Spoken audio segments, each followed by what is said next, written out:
रामपुर गांव में राजू नाम का एक ईमानदार नाई अपनी पत्नी और बेटी के साथ रहता था।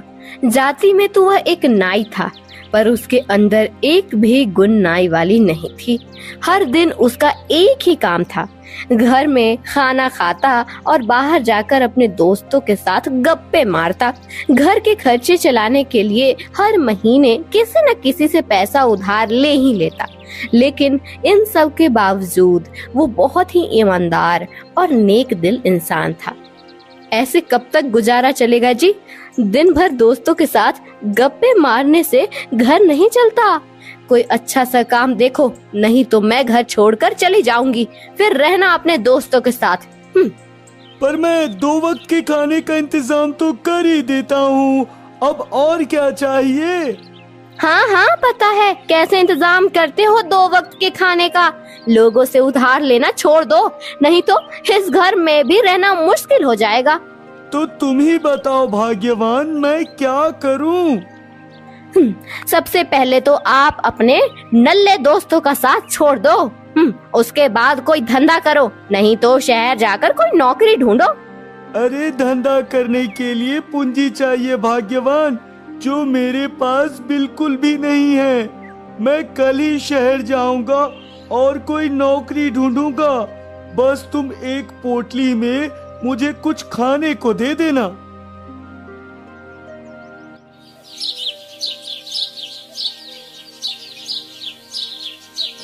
अगली सुबह वह नाई शहर जाने के लिए तैयार हो जाता है। ओहो, लाओ भाग्यवान, मेरे खाने की थैली दो, मैं चलता हूँ। अब मैं ढेर सारा धन कमाने के बाद ही वापस आऊंगा। हाँ। उसके बाद वह नाई खाने की थैली लेता है और शहर की ओर चल पड़ता है।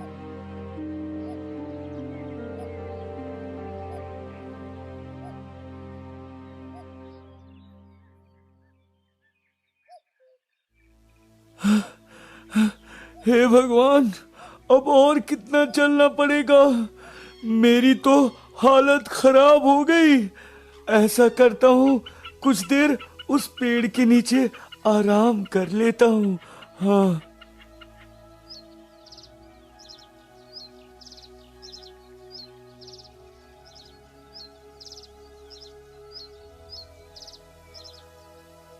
नाई उस पेड़ के नीचे आराम कर ही रहा था, तभी वहाँ एक जमींदार आ जाता है।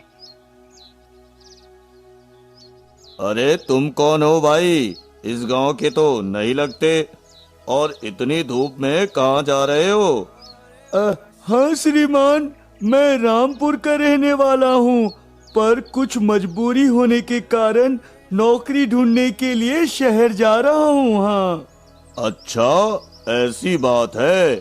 मैं तुम्हें नौकरी दे सकता हूँ। मैं इस गांव का जमींदार हूँ। तुम चाहो तो यही रहकर मेरे जमीन पर खेती कर सकते हो। बदले में तुम जितना मजदूरी लोगे वो तुम बता दो मुझे। ठीक है जमींदार साहब, मैं आपके पास 3 महीने काम करूंगा और उसके बदले में मैं 3 महीने का 3 टका लूंगा। हाँ। हाँ भाई, ठीक है, मुझे मंजूर है। तुम कल ही से काम में लग सकते हो। उसके बाद वह नाई उस जमींदार के घर ही काम करने के लिए रुक जाता है और दिन 2 गुनी रात 4 चौगुनी मेहनत करके 3 महीने में उस जमींदार के लिए फसल तैयार कर लेता है। ये लीजिए मालिक, आपका फसल पूरी तरह से तैयार है। अब मैं अपने गांव जाऊंगा, आप मुझे मेरा 3 टका दे दो। उसके बाद वह जमींदार उस नाई को 3 टका दे देता है। नाई वह पैसे लेकर खुशी खुशी अपने घर की तरफ रवाना हो जाता है।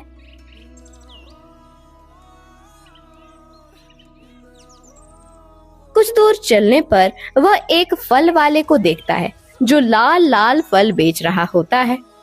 अरे, मैंने तो अपनी बिटिया के लिए कुछ भी नहीं लिया।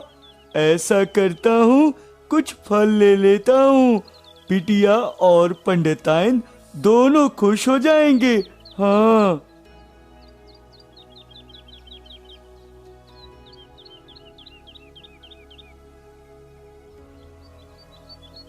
ये कौन सा फल है भाई? देखने में तो बहुत सुंदर लग रहा है ये। इसे अनार कहते हैं भाई। बोलो कितना दूं आपको? मुझे ये 1 टका का दे दो भाई। 1 टक्का के बदले वो फल वाला उस नाई को 3 अनार दे देता है। उसके बाद वो अनार लेकर घर की तरफ चल पड़ता है।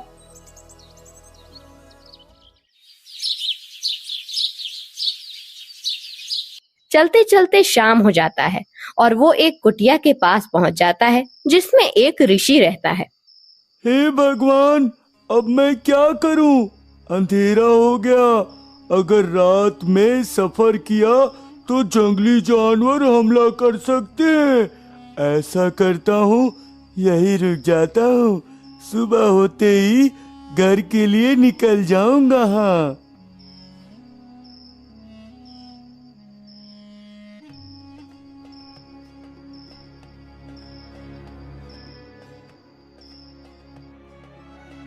प्रणाम बाबा, मैं एक मुसाफिर हूँ।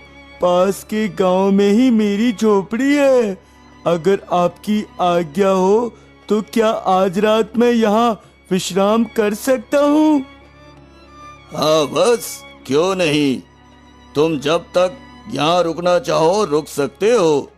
वैसे तुमने अच्छा किया जो अपनी बेटी के लिए अनार ले लिए। मगर ये आपको कैसे पता चला बाबा? आप तो अंतर्यामी हैं। कृपया मेरी दुखों का आप निवारण करें। तुम बहुत नेक दिल इंसान हो बेटा।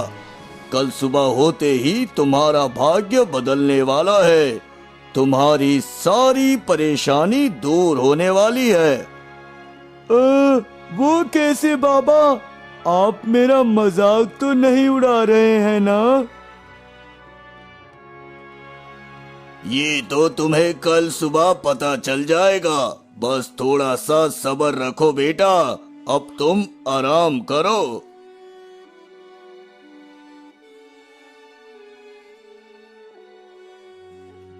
दूसरी तरफ उस राज्य के राजा को आधी रात में पेट में दर्द होने लगता है, तो वह जल्दी से अपने मंत्री को बुलवाता है। मंत्री जी, मेरे पेट में बहुत तेज दर्द हो रहा है। जल्दी से किसी वैद्य जी को बुलाइए। बुलाइए जल्दी। राजा के आदेश देते ही वहाँ पे वैद्य जी आ जाते हैं और राजा को अपनी दवा देते हैं, पर उनके दवा से राजा के दर्द में जरा भी फर्क नहीं पड़ता है।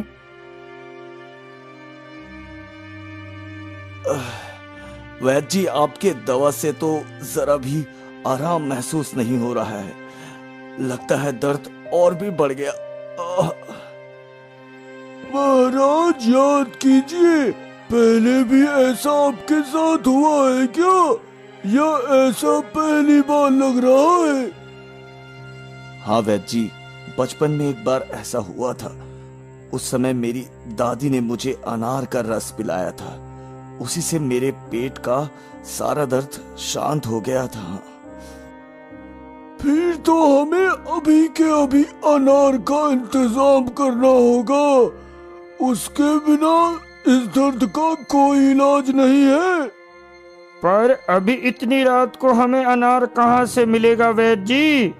अभी तो सभी अनार विक्रेता सो गए होंगे। तो फिर उन्हें बिस्तर के साथ उठाकर उनसे अनार लाइए मंत्री जी। नहीं तो मैं आपको मेरा आदेश ना मानने के जुर्म में मृत्यु दंड दे दूंगा। राजा के डर से मंत्री अपने सैनिकों के साथ अनार के जुगाड़ में रात को ही निकल जाता है। अरे भाई, आप फल विक्रेता हो ना? क्या आपके पास अनार मिलेगा? राजा साहब को अनार की सख्त जरूरत है। नहीं मंत्री जी, आज तो सारे अनार बिक गए। आज मेरे पास तो क्या किसी भी विक्रेता के पास अनार नहीं मिलेगा। कल सुबह ही अनार का इंतजाम हो पाएगा भाई। उस फल विक्रेता की बात सुनकर मंत्री जी वहां से चले जाते हैं। कुछ दूर जाने पर मंत्री जी को वही ऋषि तप करते हुए मिल जाते हैं जिसके पास वह नाई रुका हुआ था। बाबा जी, हम बड़ी मुसीबत में हैं बाबा जी, कृपया हमारी मदद करें बाबा जी। क्यों मंत्री जी, क्या हुआ? इतनी रात को क्या मुसीबत आ गई? क्या बताऊं बाबा जी, राजा साहब के पेट में बहुत तेज दर्द हो रहा है और उस दर्द का इलाज एक अनार से हो सकता है, पर हमें कहीं भी एक भी अनार नहीं मिला।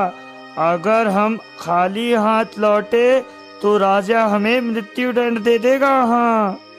अरे आप चिंता ना करें मंत्री जी, आप बिल्कुल सही जगह पे आए हैं। आप अभी थोड़ा प्रतीक्षा कीजिए। उसके बाद वो ऋषि अपने कुटिया के अंदर जाते हैं और वहां से नाई के थैले से एक अनार ले आते हैं और उस मंत्री को दे देते हैं। आपका बहुत बहुत धन्यवाद मुनिवर। अगर आज आप न होते तो हम कल का सूर्य न देख पाते। आप धन्य हो। ऐसा बोलकर मंत्री जी वो अनार लेकर राजमहल की ओर जाने लगते हैं। राजमहल जाकर मंत्री उस अनार का रस निकालकर राजा को दे देते हैं। अब हमें आराम महसूस हो रहा है मंत्री जी। हमें और भी अनार खाने की इच्छा हो रही है।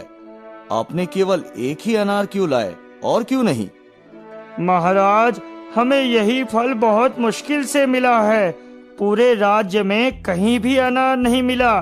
अंत में हमें ये फल एक ऋषि ने दिया। हमें उनका शुक्रिया अदा करना चाहिए महाराज। अच्छा, ऐसी बात है। फिर तो हम उस ऋषि से जरूर मिलना चाहेंगे। कल सुबह होते ही हम उनके पास जाएंगे।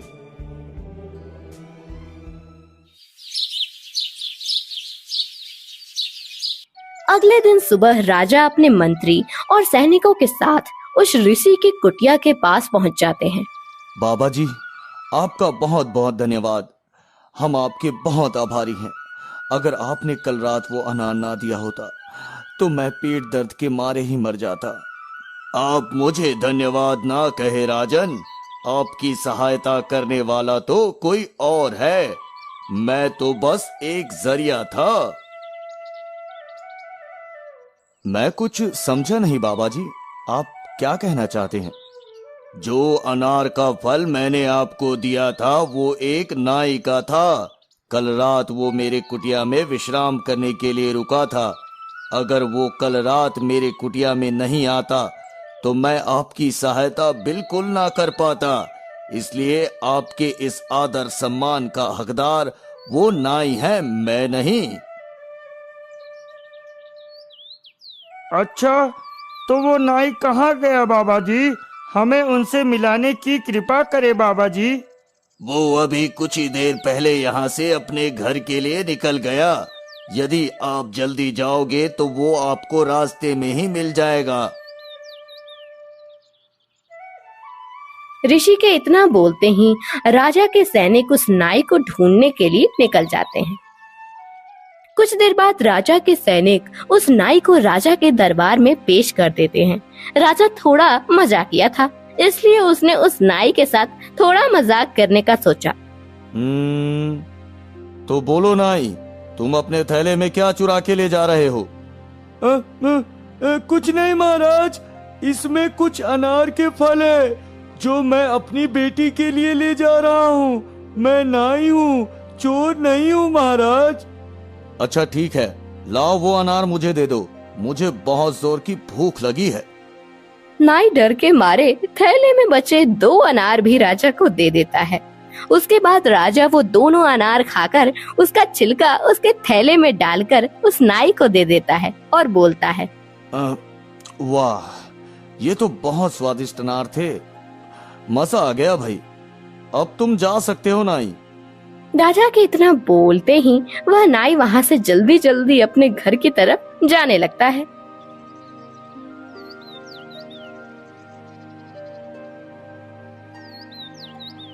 घर जाने के बाद वो राजा की सारी बातें अपनी पत्नी को बता देता है। फिर वह बचे हुए 2 टका अपनी पत्नी को दे देता है। कोई बात नहीं जी, वो हमारे राज्य के राजा हैं। अगर उन्होंने आपके वो फल खाए तो ये गर्व की बात है। हम इस 2 टक्के से ही अपना गुजारा चला लेंगे।